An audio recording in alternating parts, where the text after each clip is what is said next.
Now that we've moved into the network, we've probably compromised a host or two, and at this point, our primary concern is to actually try to protect what we've gained here, that being a compromised system. And the most important way to do that, and in addition, not get caught, is to try to evade any defense techniques and erase our tracks. In other words, when someone comes and logs onto that system, we don't want them to see a security event log full of failed logons from a user that doesn't exist, or maybe successful logons from an administrative account that was supposed to be disabled. We want to hide those tracks.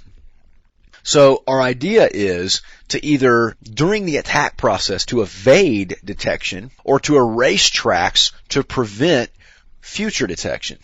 So there are a couple of different methods to obtaining that same goal of not being detected, effectively being a shadow or a ghost on the network. Now, depending on how quickly and in what method you're detected, your penetration may be cut off immediately. If someone notices through IDS alerts that you're performing a Unicode attack against an IIS server, then they're probably going to go track that server down and shut that server off, or potentially try to watch and do a forensics investigation to determine who attacked the system. So, really, in a hacker's mind, their livelihood depends on their skill at evading defenses and erasing their tracks. In our mind, we have to have that same mentality of, how might I go about covering my tracks? And in doing that, how might I protect myself in my network from an attacker doing the same thing?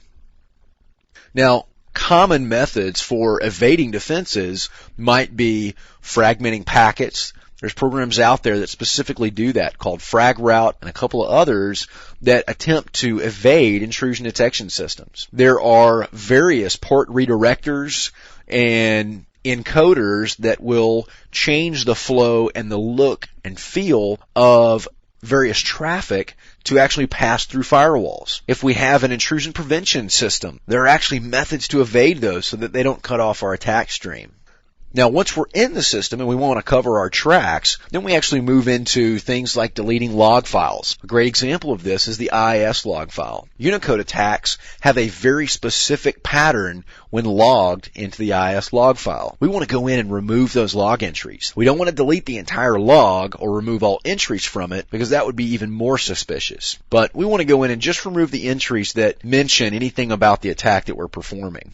We might want to change some permissions around. For example, if we had to bump up the permissions on a particular account to get into the system, then we want to bump those permissions back down and maybe create a backdoor account similar to another account on the system. Again, these are just little small tweaks that you might do or an attacker might do during the evasion process. We also want to try to protect and hide our hacker tools. I've been in a lot of scenarios before doing forensics investigations where attackers would come in and just use the system for a few days to upload some movie files or MP3s, and then they would leave the system alone and go somewhere else. But what they don't realize is that when they leave their tools behind, they leave their tracks, any traces of what they had been doing, it allows us to take the information gathered and move that over to protect the rest of the systems. Well, in a hacker's mind, they shouldn't leave those tools. They should either encrypt them, hide them, or delete them from the system so that they won't be tracked down and used by systems administrators to come back on the hacker or defend against them.